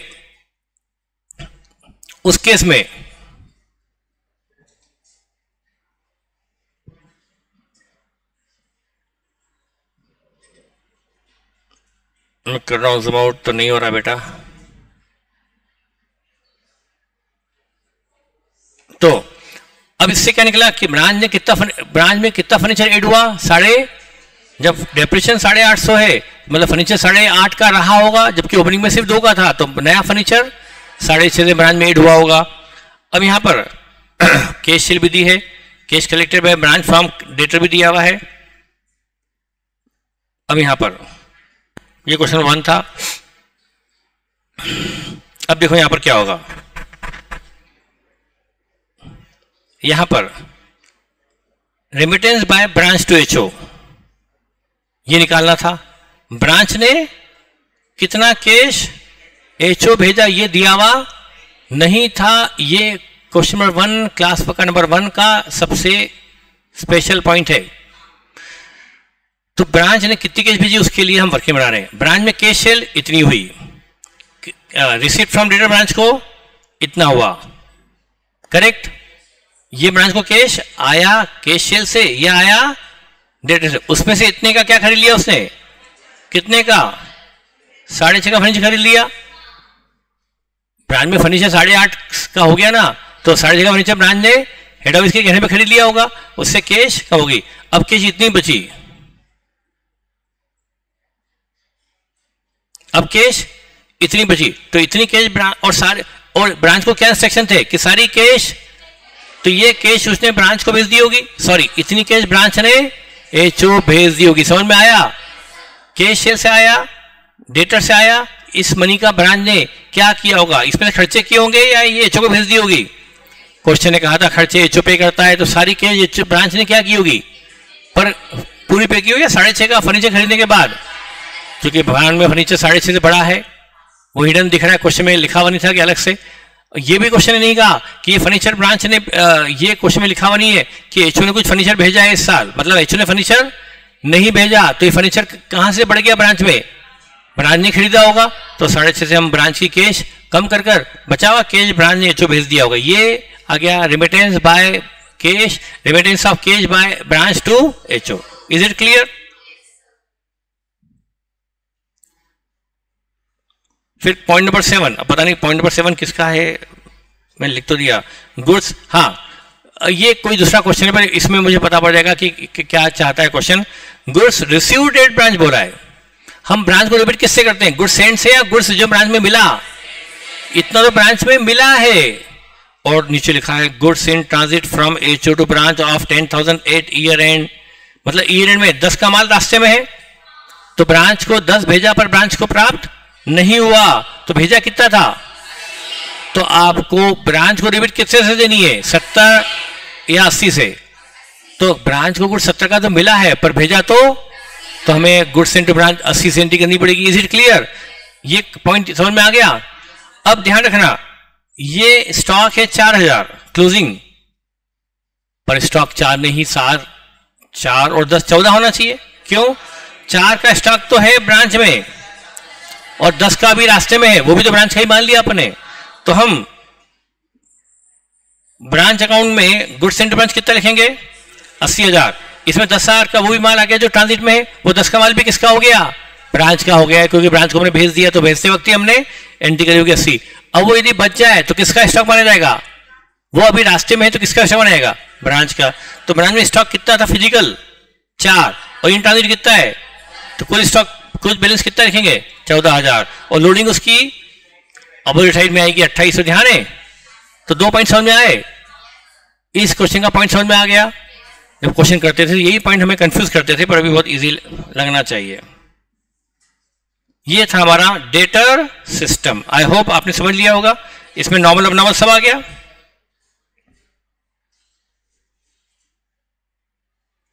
सारे पॉइंट मैंने कवर कर लिए हैं इसके अंदर।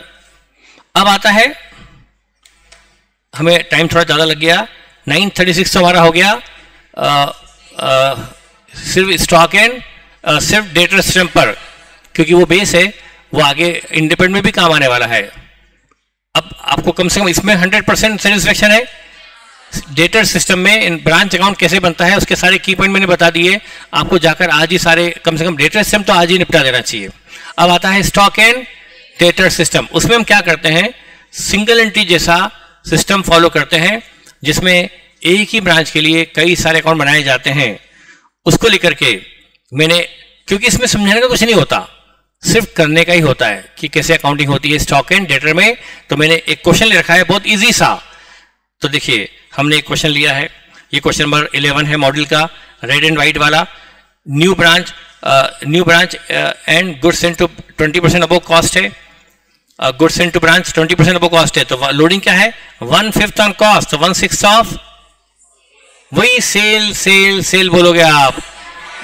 मैंने आपको उसमें भी कहा था कि आप न गलती करो तो मैं अपना नाम बदल दूंगा।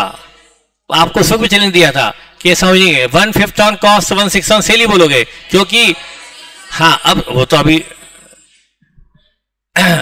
तुम्हें कभी गलत प्रूव आज तक नहीं हुआ। आज तक इतिहास में एक बेच मुझे गलत प्रूव नहीं कर पाई आज तक की। उस वक्त आपने थोड़ी प्रिकॉशन रखी थी। तो 1/5 on cost 1/6 of invoice price, क्योंकि इनवॉइस प्राइस कई बार अलग होती है और सेल प्राइस, तो फिर आप इसको कहेंगे 1/5 on cost 1/6 of invoice price. अब यहाँ पर ये सारा डेटा आपको, ये सारी इन्फॉर्मेशन आपको गिवन है regarding stock and data system, क्योंकि आपको बोला है यदि, तो उस केस में कैसे अकाउंटिंग होती है उसका मैंने बहुत इजी क्वेश्चन लिया है, जस्ट टू कॉन्सेप्ट। क्योंकि आपको स्टॉक डेटा में तकलीफ ज्यादा है, तो मैं एक बेसिक क्वेश्चन लिया हूं, बहुत easy question. Goods and 1 lakh का है, जिसमें 20% जोड़ेंगे तो इसकी इनवॉइस प्राइस 120 आ जाएगी। तो 120 का गुड्स भेजा है, 120 की इनवॉइस का भेजा, पर नीचे लिखा है गुड्स ब्रांच में 1,08,000 का ही मिला, मतलब 12 का ट्रांजिट में है। फिर क्रेडिट सेल है, क्लोजिंग डेटर है, बेड डेट्स है, कैश लिमिटेड टू एचओ है, कैश लिमिटेड टू एचओ है, कैश लिमिटेड टू एचओ है, मतलब ब्रांच ने कैश भेजी है, मतलब ब्रांच को कैश कहीं से आई होगी। देखते कहां से आई, ब्रांच में 4 की कैश बची हुई भी है, 86 भेजने के बाद भी ब्रांच में 4 बचा है, मतलब ब्रांच में कैश 90 से ज्यादा आई होगी। Cash limited bye HO, HO ने भी कैश ब्रांच को 6,000 भेजी थी। क्लोजिंग स्टॉक एट ब्रांच 12 दिया हुआ है, 12 का स्टॉक तो दिख रहा है, पर 12 ट्रांजिट भी तो है। 12 तो ब्रांच में स्टॉक फिजिकल है और 12 का माल इन ट्रांजिट भी है। और एक्सपेंसेस 8 ब्रांच 24 के हैं, ब्रांच में खर्चे 24 के हुए। ठीक है भाई, तो देखिए ये क्वेश्चन आप क्लिक कर लेंगे, क्लिक करके मुझे बता पाएंगे, ताकि मुझे क्वेश्चन में एक एक करके मैं लिखते हूं। क्या मैं भी क्लिक कर लेता हूं ना, मैं क्या आपके भरोसे हूं, मेरे पास भी मोबाइल है, मैं भूल ही गया था। हाँ, ये क्वेश्चन मेरे पास भी आ गया।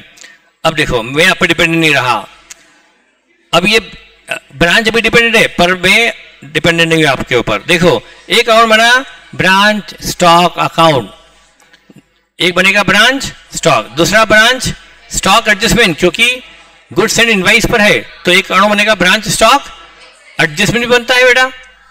वो स्टॉक जो इनवाइस पे उसको कॉस्ट पे लाने के लिए एडजस्टमेंट अकाउंट बनाना पड़ता है।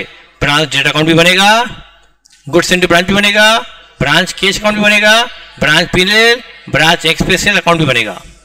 ये एक इजी क्वेश्चन है हमारे मॉड्यूल का, ये जो भी है, लेकिन स्टॉक डेटर पे मैं क्वेश्चन ही ले रहा हूं to clear the concept of stock and debtor. तो सबसे पहले ब्रांच में, क्योंकि ये न्यू ब्रांच है तो डेटर ओपनिंग 0 है और स्टॉक भी ओपनिंग, जब स्टॉक नहीं है तो इसके अपोजिट में स्टॉक जर आता है, स्टॉक ब्रांच स्टॉक और ब्रांच स्टॉक एडजस्टमेंट। जब स्टॉक डेबिट में 0 है तो स्टॉक जर जो अपोजिट साइड में आता है वो 0 ले लिया। अच्छा, स्टॉक 0, डेटर 0, ब्रांच केस 0, ठीक है बेटा। अब हमने ब्रांच को 1,20,000 की इनवाइस पे का माल भेजा तो यहां लिखेंगे 1,20,000, 1,20 डेबिट होगा और इसकी लोडिंग इसके अपोजिट साइड में आएगी, लेकिन कौन से स्टॉक एडजस्टमेंट 20,000 यहां आ जाएगी।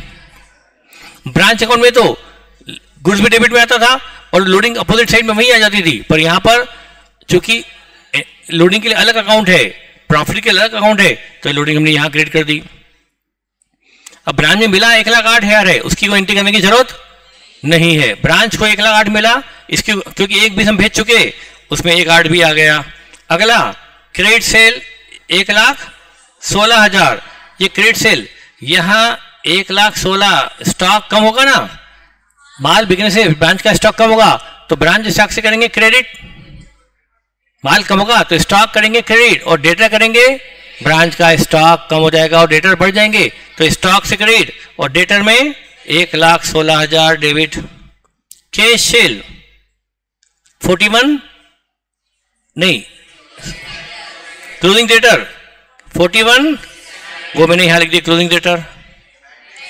बेड डेट्स 400 की बेड डेट्स, डेटर से क्रेडिट और ब्रांच पीएनएल में ये डेटर बेड डेट्स हुई तो डेटर क्रेडिट होंगे, पर ये बेड डेट्स में डेटर से क्रेडिट होकर ब्रांच, आपको पता होगा ब्रांच पीएल भी बनता है, क्योंकि प्रॉफिट निकालने के ब्रांच का पीएल भी एचओ की बुक्स में बन रहा है। तो ये बेड डेट्स को मैं क्या करूंगा, ब्रांच पीएल में डेबिट कर डेटर से क्रेडिट कर दूंगा। फिर क्या दिया, cash remitted to HO, branch ने कैश भेजी तो बाय कितना 86,000 की कैश ब्रांच ने भेजी, तो मैं क्या करूंगा, ब्रांच की कैश को कम करके मेरी कैश बढ़ा लूंगा।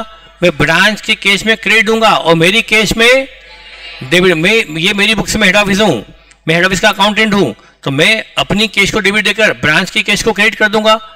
ये कैश ब्रांच ने एचओ भेजी है। फिर क्लोजिंग कैश 4,000 यहां लिख दूंगा। कैश पेड बाय, मैंने आपको कैश भेजी तो 2 कितनी, तो मैं आपकी कैश बढ़ा दूंगा और मेरा बैंक बैलेंस, तो मैंने आपकी कैश में कर दिया डेबिट और मेरे बैंक अकाउंट में कर लूंगा मैं क्रेडिट। ये 6,000 से आपकी कैश बढ़ा दी। क्लोजिंग ब्रांच में क्लोजिंग स्टॉक, ये स्टॉक अकाउंट में आएगा। तो देखो यहां स्टॉक जो है आपका स्टॉक अकाउंट में, स्टॉक कितना आपके पास है, को कितना भी रास्ते में है, 12 तो आपके पास है, पर 12 क्या है इन ट्रांजिट। कुल स्टॉक कितना है आपके पास, मैं 24 दिखाऊंगा। सॉरी मैंने स्टॉक अकाउंट मान लिया इसको, ये स्टॉक अकाउंट यहां 12 का तो है और 12 का कुल कितना हो गया, और यदि स्टॉक 24 है अनसोल्ड तो इस पर प्रॉफिट अनरियलाइज रह गया।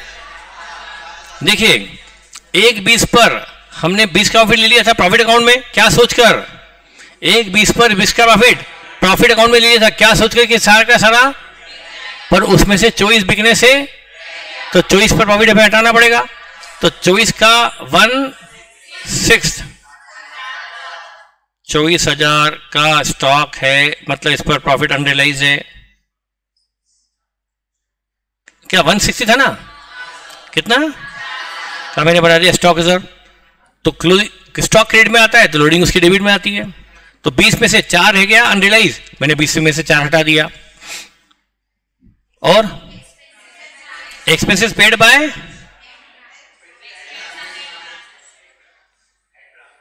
एक्सपेंस, तो ये ब्रांच ने पे किए होंगे ना, एक्सपेंसेस एड ब्रांच, तो ब्रांच ही करेगी ना, तो ब्रांच की कैश से क्रेडिट होगा, ब्रांच की कैश से क्रेडिट होगा, 24,000 ब्रांच की कैश से क्रेडिट होगा। और ब्रांच एक्सपेंसेस में तो ब्रांच कैश 24,000। तो मैंने खर्चे के लिए अकाउंट खोल दिया, ब्रांच एक्सपेंस में डेबिट और ब्रांच की कैश से क्रेडिट, ये मैंने ब्रांच अकाउंट। फिर अब देखिए ये खर्चे जो ब्रांच में हुए ये जाएंगे ब्रांच P&L में, तो यहां से 24 क्रेडिट और यहां P&L में 24,000 के खर्चे डेबिट। फिर अभी देखो ब्रांच कैश,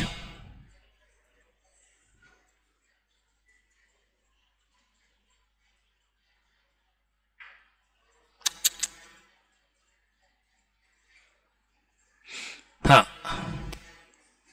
अब देखिए ब्रांच में कैश सेल कितनी थी, कैश सेल दी हुई नहीं क्या, हाँ क्रेडिट सेल दी 116। अब देखो क्वेश्चन की मतलब खास बात कुछ होगी इसमें, देखिए क्रेडिट सेल तो 116 है करेक्ट, और वो हमने यहां क्रेडिट डेट में डेबिट कर दी। अच्छा, और ये ब्रांच स्टॉक एडजस्टमेंट है, ये ब्रांच डेटर है। ब्रांच में ओपनिंग डेट थे 0, बेचा 116, 400 बिट डेट्स हो गया और 4100 बचे हैं, तो ये क्या आ गया, ये क्या आ गया, कैश रिसीट फ्रॉम 70। ये ब्रांच को अपने डेटर से कैश मिली, ये डेटर में क्रेडिट होगी और ब्रांच कैश में डेबिट होगी। अब आप देखो क्वेश्चन में 6 की कैश तो एचओ से आई थी, ब्रांच में 6 की कैश तो और 74 की डेटर से आई, कुल कितना हुआ 80 हुआ, जबकि 86 कैश तो उसने एचओ को भेजी, 24 की खर्चा कर दिया, फिर भी 4 बची है, बोलो। तो ब्रांच के पास और भी कहीं से कैश आई है, आई कि नहीं आई, तो ब्रांच में डेफिनेटली कैश चल रही होगी। इतनी कैश 86 की एचओ को भेज दी, 24 के खर्चे कर दिए, 4 की ये बची है, जबकि एचओ से कैश 6 आई थी और डेटर से 74 आई थी, तो बचा हुआ क्या होगा, कैश सेल्स 30। ये क्या आ गया, बैलेंसिंग, ये यहां क्या हो जाएगी, क्रेडिट, सॉरी यहां डेबिट और यहां क्या हो जाएगी,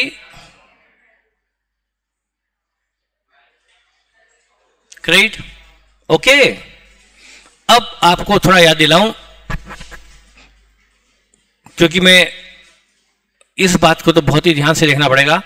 1/20 की इनवाइस प्राइस का माल भेजा था, ओपनिंग में 0 था, कैलकुलेटर पर कैलकुलेट कीजिए, ओपनिंग में कितना था, लिखो 0, लिखे या, हाँ आप भी लिख लिया। कितना माल और आया ब्रांच से, एचओ से, अब कितना हो गया 1/20, उसमें से कितना नहीं बिका, तो कितने इनवाइस प्राइस का माल बिक गया, 96 की इनवाइस का बिक गया, कितने में 96 की इनवाइस का माल बिक गया 150 में, तो ये आ गया प्रॉफिट, वो इनवाइस प्राइस, वो आ गया प्रॉफिट अबो। याद आया होगा कुछ, 54 का क्या है, प्रॉफिट अबो, ये भी प्रॉफिट है पर ये इनवाइस से ऊपर वाला, ये प्रॉफिट है पर इनवाइस से ऊपर वाला, अब इनवाइस से नीचे वाला प्रॉफिट बचा है, ये प्रॉफिट भी कहां ले आऊं, यहां ले आऊं, ये है प्रॉफिट अबो। अच्छा, हमने 1 लाख का माल भेजा कितने में था, 1/20 में, ये प्रॉफिट 1 लाख का माल भेजा कितने में था, एक 20 में, तो प्रॉफिट कितना था 20, इनवाइस के नीचे वाला, उसमें से कितने का अनरियलाइज्ड, तो कितना प्रॉफिट रियलाइज हो गया, बोलो 20 का प्रॉफिट लिया था ये सोचकर कि बिक जाने पर प्रॉफिट हो जाएगा, ये प्रॉफिट इनवाइस से नीचे वाला है, उसमें से इतना प्रॉफिट होने से तो कितना हुआ 16, तो प्रॉफिट बिलो इनवाइस है, और 54 अबो इनवाइस है, तो कुल प्रॉफिट 70 का प्रॉफिट यहां से है इनवाइस के बिलो और इनवाइस के अबो। ये जीपी है कि नहीं, 16 इनवाइस से नीचे वाला जीपी और 54 इनवाइस से ऊपर वाला जीपी, ध्यान है। तो ये कुल जीपी आके 70, ये जीपी ब्रांच स्टॉक एडजस्टमेंट से डेबिट होकर ब्रांच पीएल में क्रेडिट होगा, ये यहां डेबिट होकर ब्रांच पीएल में क्रेडिट हो जाएगा।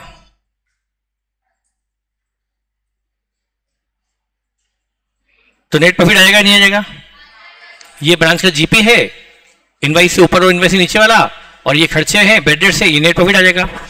तो और इधर ये मैंने एक एग्जांपल करा दिया, बाकी मैं इसकी आपको प्रैक्टिस करा दूंगा। गुड्स इनटू ब्रांच अकाउंट भी मैंने आपको बनाना सिखाया था, ये तो मैंने आपको मेन अकाउंट सिखाया है अभी,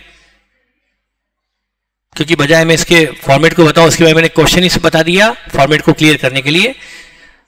तो ब्रांच अकाउंट में यदि यहां प्रॉफिट आता है तो कौन सा वाला होता है, वो इनवाइस से ऊपर वाला, इनवाइस से ऊपर वाला, और वो यहां लाया जाता है, और इनवाइस से नीचे वाला प्रॉफिट तो ये होता है। इतना गुड्स भेजने में प्रॉफिट लिया था, उसमें से इतना अनरियलाइज बचा हुआ रियलाइज अपने आप आ जाएगा।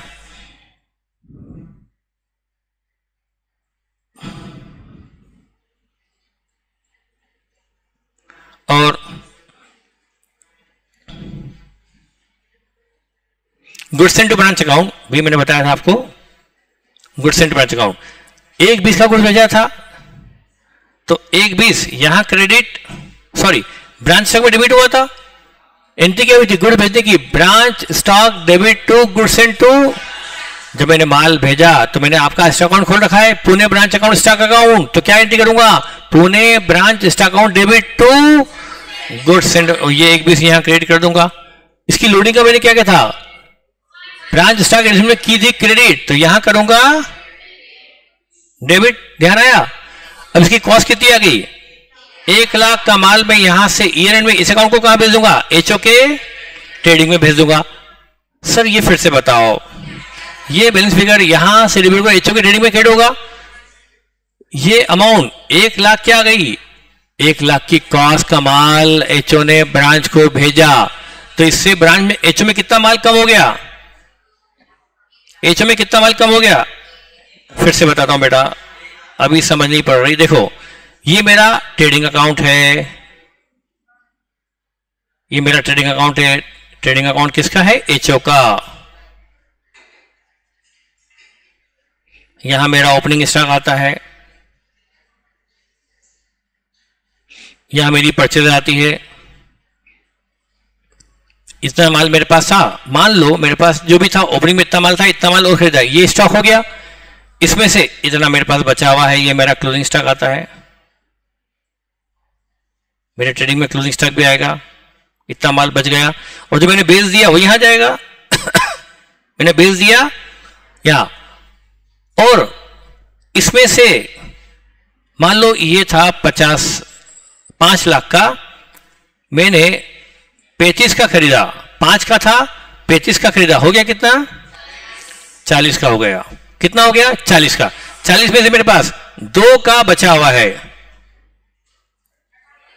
2 का बचा है, मतलब बाहर कितना गया, 38 में से मैंने 38 में से, बोलो फिर से, कितने में से 38, जो 40 में से 2 बचा है बेटा, 38 में से बाहर बचा है, उस 38 में से मैंने 30 का माल 7 लाख जोड़कर 37 में बेचा, तो 38 में से 30 का माल तो मैंने बेचा, 7 का मुनाफा लेकर 37 में, 7 का मुनाफा लेकर 37 में, बचा कितना, 8 का माल मैंने ब्रांच को भेज दिया कि भाई तू व्यापार कर, तो मैं इस 40 में से कितना माल मैं ट्रेड में, उसका ट्रेड में नहीं ब्रांच करने वाली है, तो मुझे 8 यहां से बाहर करना पड़ेगा ना, तो यहां लिखूंगा by goods send to branch, जितनी लागत का माल मैंने ब्रांच को भेज दिया वो मुझे मेरे ट्रेडिंग से क्रेडिट कर कर गुड्स सेंड में डेबिट करना पड़ेगा।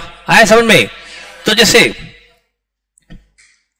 मेरे एग्जांपल में वही हुआ, मेरे एग्जांपल में 1 लाख का माल था तो 1 लाख यहां से होगा क्रेडिट, ब्रांच 1 लाख का माल एचओ ने ब्रांच को भेजा है, एचओ ने 1 लाख की कॉस्ट का माल ब्रांच को भेजा है, तो एचओ क्या करेगा? अपनी ट्रेडिंग से 1 लाख क्रेडिट करेगा।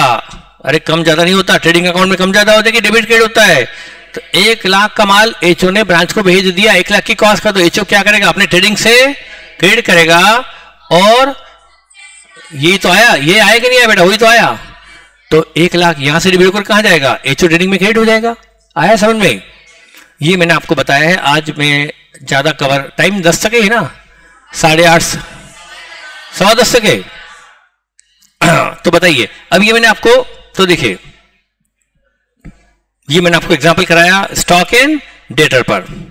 अब यहां पर मैं आपको स्टॉक डेटर, मुझे आपको भी बताना रहेगा। थोड़ा मैंने कहा ना ब्रांच में मैंने थोड़ा सा ज्यादा टाइम लिया है ताकि मैं क्वेश्चन भी कर रहा हूं तो ही ठीक रहेगा। अब देखिए स्टॉक डेटर का जो की पॉइंट वो बता दूं मैं आपको। स्टॉक डेटर के की पॉइंट, नॉर्मल अब नॉर्मल लॉस के बता दूं, नॉर्मल। और अब देखिए दोनों में फर्क भी समझ आएगा आपको। दोनों में देखिए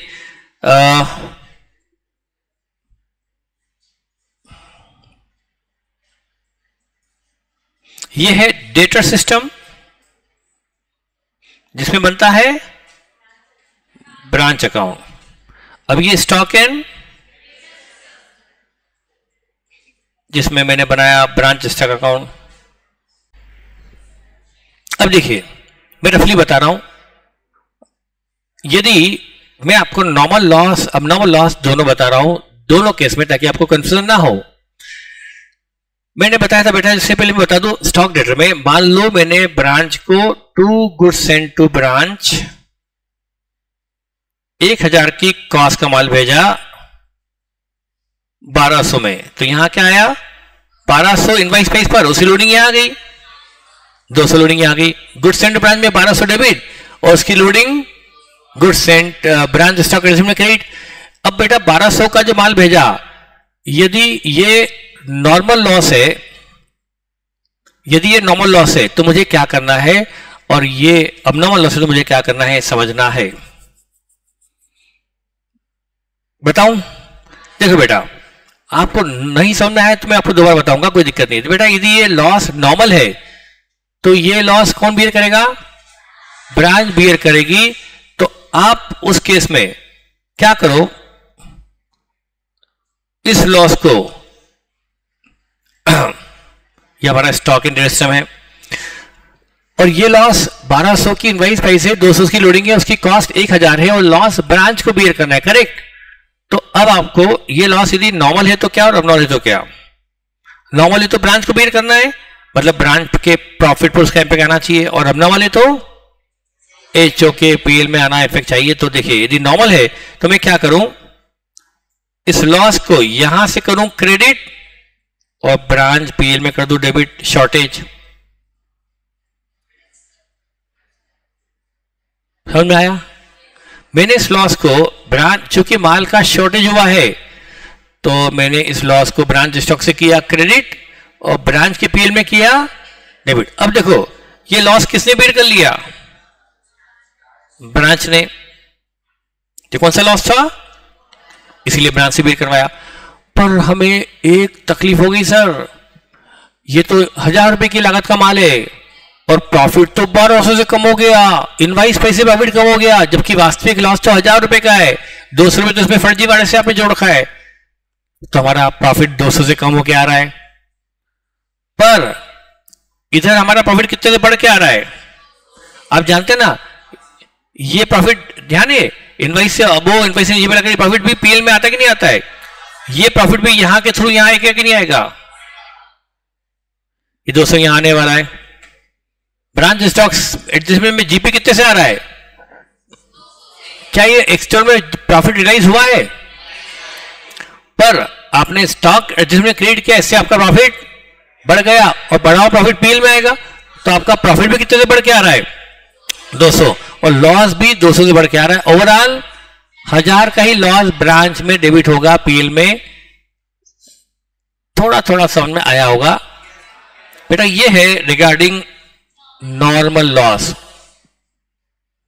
जबकि बेटा यही लॉस यदि ये 1200 यहां लिखते हैं हम, गुड्स एंड कितना 1200, उसकी लोडिंग यहां आ गई और ये लॉस नॉर्मल हो गया, तो हम इसकी कोई अकाउंटिंग, तो अपने आप प्रॉफिट 1000 से कम हो गया आता।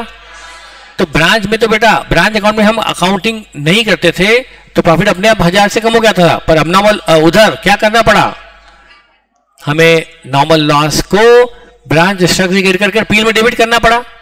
आया समझ में? ऐसा करने से मैं इंडिपेंडेंट ब्रांच जो करवाने वाला हूं नॉर्मल लॉस का, वो ट्रीटमेंट और ये ट्रीटमेंट सेम हो जाएंगे, मैच कर जाएंगे, इसलिए मैं आपको ये ट्रीटमेंट बता रहा हूं, तो आपके लिए बेहतर होगा ट्रीटमेंट करे। तो नॉर्मल लॉस चूंकि ब्रांच बियर करती है, तो कहां डेबिट होना चाहिए, ब्रांच के बिल में, तो ब्रांच के बिल में डेबिट करो स्टॉक और ब्रांच स्टॉक से। और चूंकि माल शॉर्ट हो गया तो स्टॉक तो कम हुआ है, तो आप स्टॉक से कम करना ही पड़ेगा, स्टॉक से करके ब्रांच बिल में डेबिट करो। Is it okay? ये था रिगार्डिंग नॉर्मल लॉस। लेकिन यही लॉस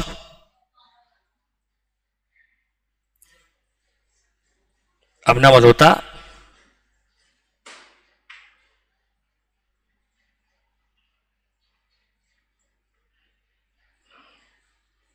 तो ये ब्रांच अकाउंट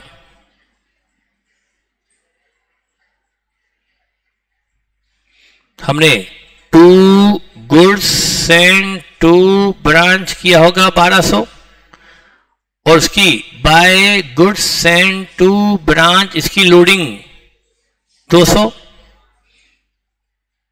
यदि ये लॉस अबनॉर्मल है तो हम क्या करते थे, लॉस बाय फायर, ये अबनॉर्मल लॉस है, क्या करते थे, यहां से ब्रांच को क्रेडिट देते थे बाय लॉस बाय 1200 यहां क्रेडिट करते थे और 1200 यहां डेबिट करते थे, और उसकी लोडिंग यहां से डेबिट कर कर यहां क्रेडिट करते थे, और ये लॉस कितना बचा, ये जाएगा यहां से क्रेडिट और एचओपीएल में डेबिट। तो ब्रांच पर इसका इंपैक्ट नहीं आने दिया, 1200 से डेबिट और 1200, तो ब्रांच के पर इंपैक्ट नहीं आने दिया। इस अबनॉर्मल लॉस का ध्यान है। और बोले सर फिर कंफ्यूज हो गए, ऊपर बताओ ना। यहां पर लॉस 1200 से डेबिट हुआ था, लोडिंग 200, फिर हमने कुछ नहीं किया, तो अपने आप लॉस ये था नॉर्मल लॉस। तो यहां पर नॉर्मल लॉस किसने बेर कर दिख रहा है आपको, ब्रांच ने। अच्छा इधर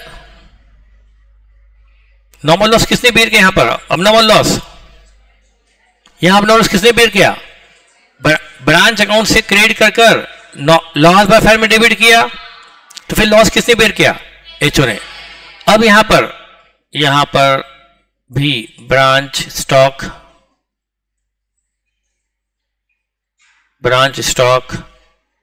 एडजस्टमेंट लॉस बाय फायर। देखो 1200 का गुड भेजा तो 1200 डेबिट और उसकी लोडिंग यहां पर क्रेडिट। ये गुड्स भेजने की हुई, ये था गुड्स सेंड टू ब्रांच 1200, उसकी लोडिंग अपोजिट साइड में आ गई। ये 1200 का माल जल गया, चोरी चला गया, अबनॉर्मल लॉस, तो स्टॉक कम हुआ कि नहीं हुआ, यहां से करो क्रेडिट और यहां करो डेबिट।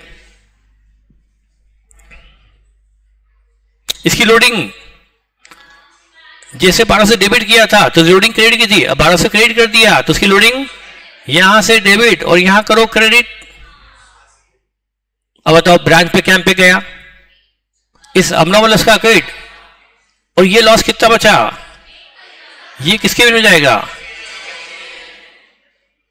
ये जो मिल जाएगा। आया समझ में? तो ये है सर, एक नॉब फिर से बताना पड़ेगा, थोड़ा अलग चीज तो है। यहां देखो, यहां 1200 का नॉर्मल लॉस था, तो हमने क्या करा बेटा, थोड़ा सा कंफ्यूजिंग, तो मतलब कंफ्यूजिंग इसलिए है कि दो जगह दो तरह से ट्रीटमेंट देखना पड़ता है, नॉर्मल का अलग, अबनॉर्मल अलग। तो फिर से देखो बेटा, अबनॉर्मल लॉस इस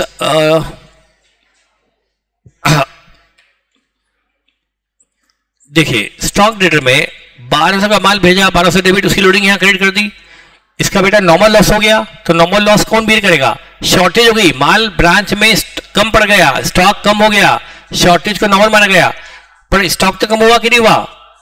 भले नॉर्मल है लेकिन स्टॉक में कमी तो आएगी नहीं आई, तो स्टॉक में क्रेडिट कर दें और कहां डिबिट कर दें? ब्रांच पीएल में। तो ब्रांच ने लॉस कितना बेयर कर लिया? 1200। पर आपको पता है कि ब्रांच का प्रॉफिट भी 1200 कम, 200 से कम हो के आ रहा है, तो प्रॉफिट भी 200 से बढ़ के भी आएगा, ओवरऑल इफेक्ट जीरो हो जाएगा। तो ये था कौन सा loss? Normal loss bear by branch in stock and.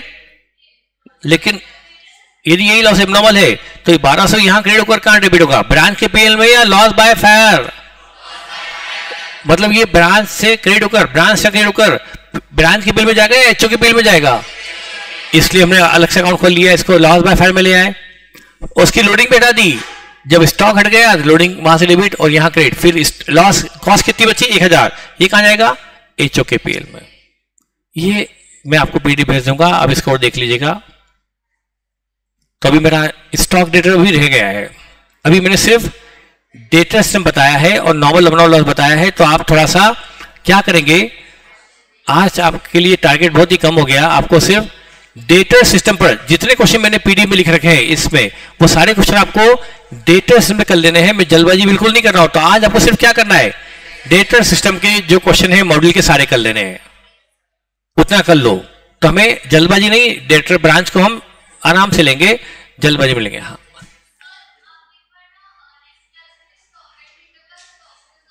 कौन सा? स्टॉक डेटा में स्टॉक रिजर्व। हाँ ठीक है, तो आपकी और भी कोई स्पेशल रिक्वायरमेंट है तो मुझे बता दो, तो मैं कल उससे आपसे तैयारी करके आऊं कि आपको किस पर ज्यादा फोकस करना है, तो मैं बता के आऊं। आपने बता दिया वो ठीक है, और कोई? तो कल मैं आपको बताऊंगा, मैं जल्दी से ले लूंगा, कल ही ले लूंगा स्टॉक एंड डेटर, ताकि गैप ना हो। ठीक है बेटा, चलिए, थैंक यू।